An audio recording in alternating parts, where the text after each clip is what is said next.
Welcome everybody, it's Shadowman. In this video, I'm going to be playing you guys all the Dr.Monty storyline quotes inside Revelations. So we've been waiting for these quotes to come out for so long, and I just put the Shadowman quotes, all his storyline quotes, a video just before this one. If you guys want to check that out, that also and be in the description or something. But this is just going to be his storyline quotes, and there are a lot of them, and I wasn't too sure to include the Wisps quotes and the round quotes that are really storyline connected, but I couldn't leave them out because they were just so connected to the story. Even though I've made videos on them before, so I do apologize if you guys have heard some of these quotes before, but even so, these are raw audios and they sound so much better than the previous ones I put that were actually in game. So if you guys do go to enjoy this video, go ahead and thumbs up. And if you guys want to stay tuned for more content just like this, because I am going to be putting the storyline quotes from all the other characters very soon, and if you want to stay tuned for any of that, go ahead and subscribe. But I'm going to go, and I will catch you guys on my next video.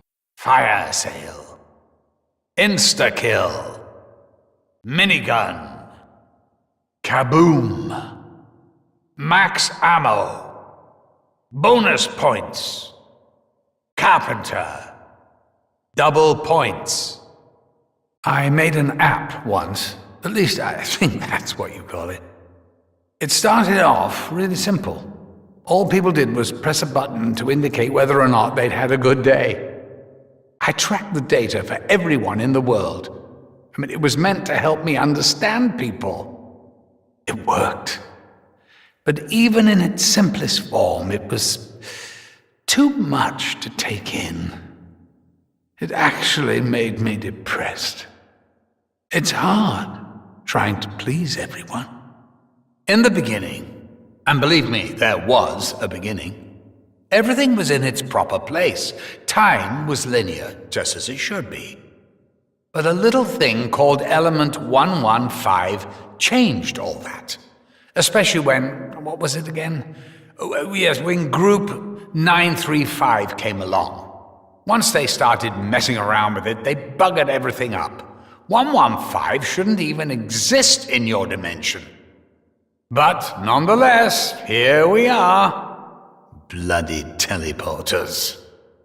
Once element 115 came along, the Apothicons weren't far behind. Have I mentioned them yet? The Apothicons are beings that feed on energy. Wait, that's an oversimplification. Energy is a rather broad term. I mean, it may be better to explain it as the spark of life. The purest form of energy that ever existed. Is that better? I'm not sure. Sounded a bit hippity-dippity new agey when I said it out loud. Anyway, this energy, the Apothicons, feed on it. They conquer and consume dimensions. It's kind of their thing. The ball-crushingly bad news is that their appetite is ferocious, voracious, insatiable even. They're hungry. Very hungry. Bottom line, if you don't sort shit out, they're going to gobble up this universe just like they gobbled up so many others. You know, Richthofen's doing pretty well without a soul. I think the one he had was evil. Same is probably true of Max's. Better off without. They can spend their days pondering whether or not they have one for all eternity. Oh well, it's a good way to pass the time. The Keepers, an ancient order who had been granted the wisdom to see beyond the limitations of their own realm. Even while the rest of mankind scrabbled around in the dirt, drinking their own piss, the Keepers took the mantle of benevolent watchers. Like the seers and sages of the old world, they could foresee how the actions of the Apothicons would lead to the destruction of life itself. The Keepers have always been here. Much like your good selves, they too were scattered and fragmented across the multiverse. They may have acted erratically, but know this. Their actions were only ever concerned with the preservation of life itself. Remember what I said before about energy. Now here's the thing. I knew a bloke, and I'm talking way, way, way back. He was the sweetest, most charming individual you could ever wish to meet. He was funny too. We used to have such a good old laugh together. Honestly, my sides hurt thinking about it. He was my friend. He was my best friend. And then the Apothicons got hold of him. Since then, he's pretty much acted as their agent, zipping around the galaxy. Wait, I keep changing it, don't I? Which do you prefer, universe, multiverse, omni-fucking-verse? Oh, it doesn't really fucking matter, does it? Yeah, let's get on with it. Short version is, he's no longer sweet, charming, or funny. He's what brought them here, when he escaped the key. So, Nikolai, Dempsey, Takeo, I'm talking to you now. Did you ever wonder where, when, and how Richthofen got his hands on the most powerful artifact in this or any universe? It's simple, really. Somewhere on his travels, got to be honest, I wasn't paying that much attention at the time, Richthofen straight up stole it. Honestly, he snatched it right out of a keeper's hands. The keepers, you're friends with those guys, right? Look, I know everything's gone to hell in a handbasket, but I'm really glad to see Maxis has got himself a bird now. I know she's a little bit drony, but I can fix her. I can fix everything. It'll be fine. Sophia and Maxis are really smart. They can be a good influence on the kids.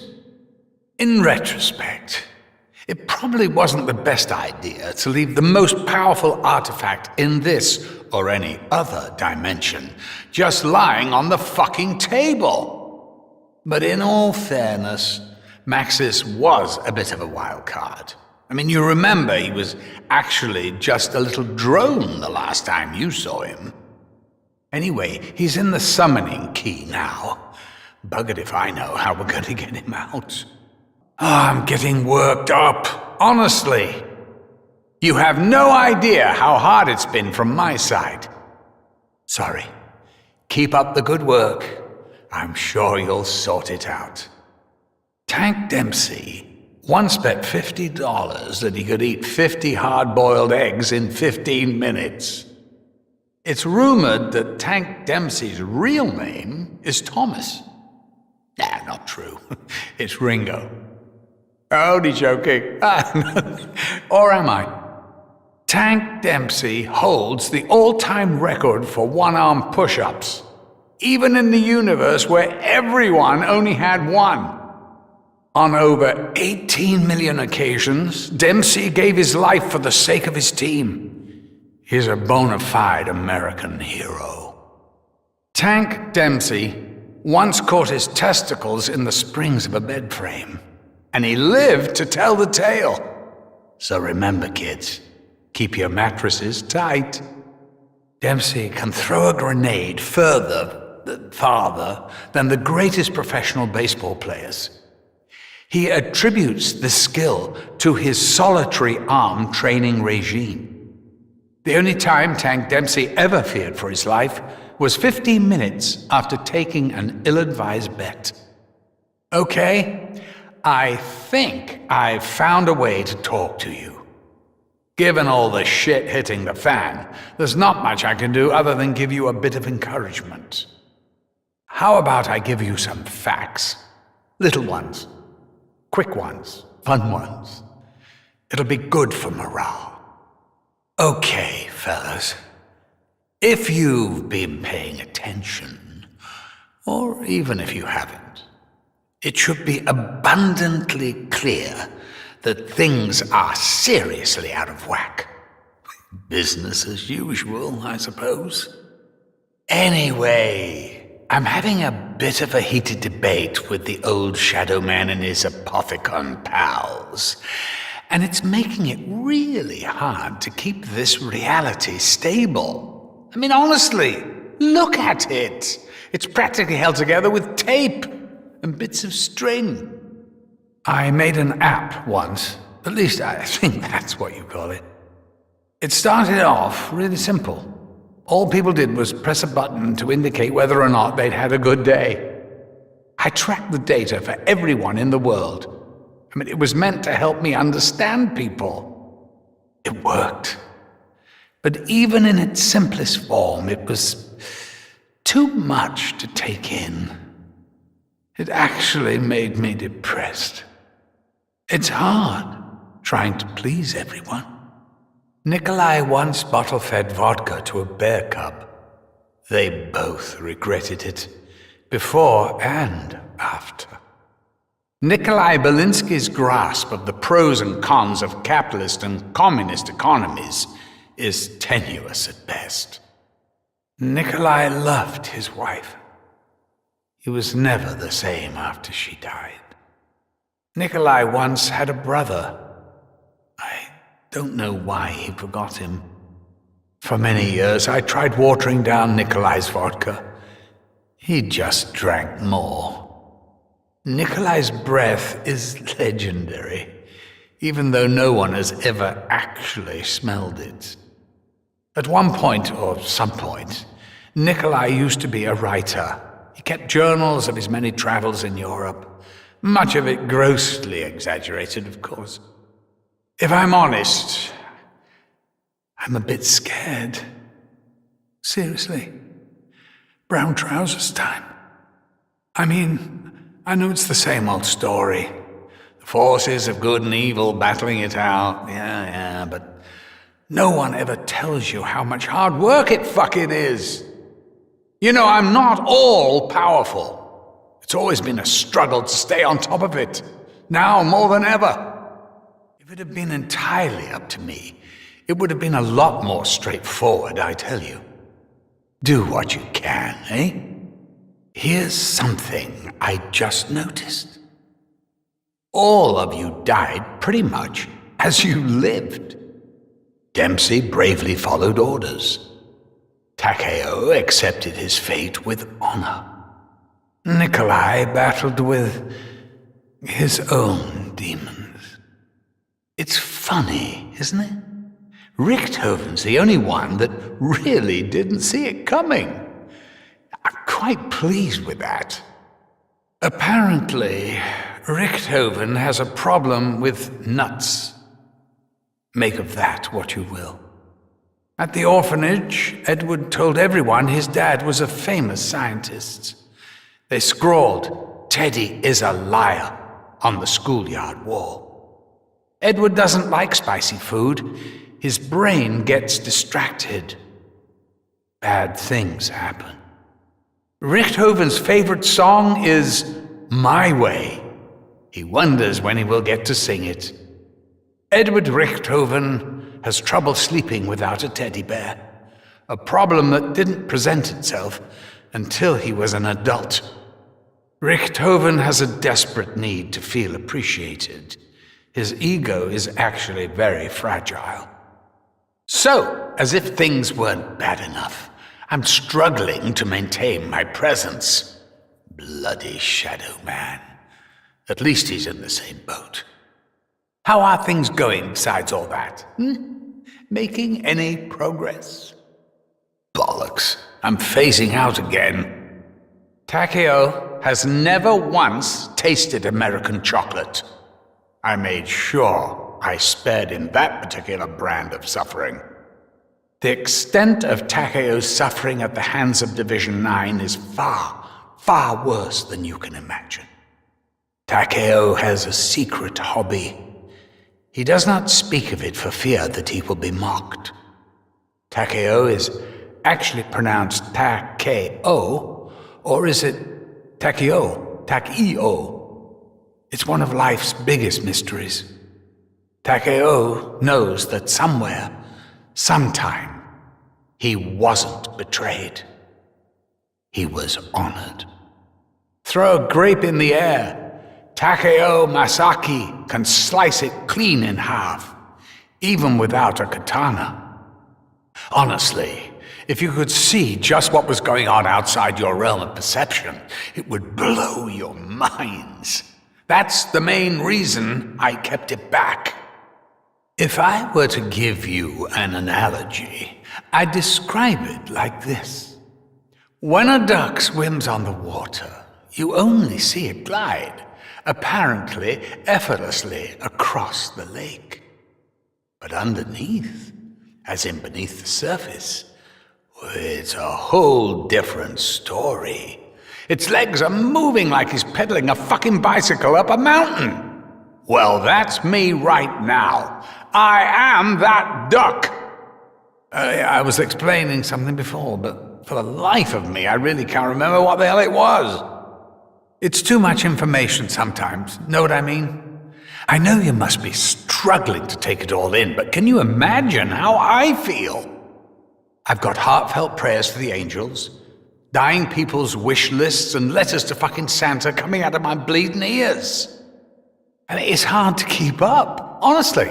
I hardly ever get any time for myself, or even just time to stand back and appreciate all the good that I've done.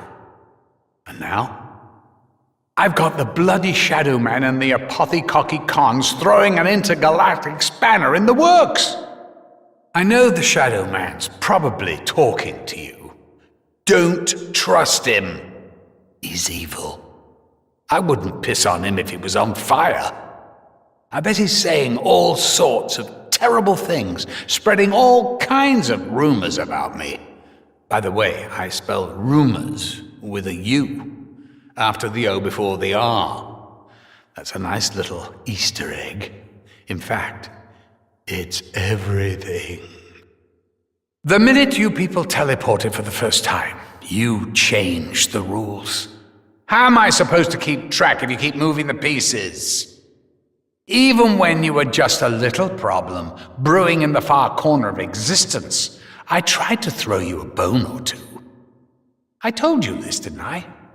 The magic box of weapons, the little clues here and there. I always tried to give you a little help, without drawing too much attention to myself. The thing is, though, I can't just magic things out of thin air. I have to manipulate things that already exist in your reality. Like the perk drinks. They were something originally cooked up by Group 935. I just use them for my own ends. I honestly don't even know how they work. I swear. As for the songs, don't get me started. Right, here we go. It's a bit like the news, this. I mean, reading it on television. Sorry, I'm rambling. You should see what the Shadowman's doing back here. Okay? Something else I should probably clarify. This is it. The ether. The infinite. Otherwise known as Agartha. Or is it Agartha? Well, whatever way you slice it or spell it, it's the reality beyond. Beyond the world you know. Beyond your perception. Just so we're clear, I'm absolutely not talking about death. That's a whole other can of worms.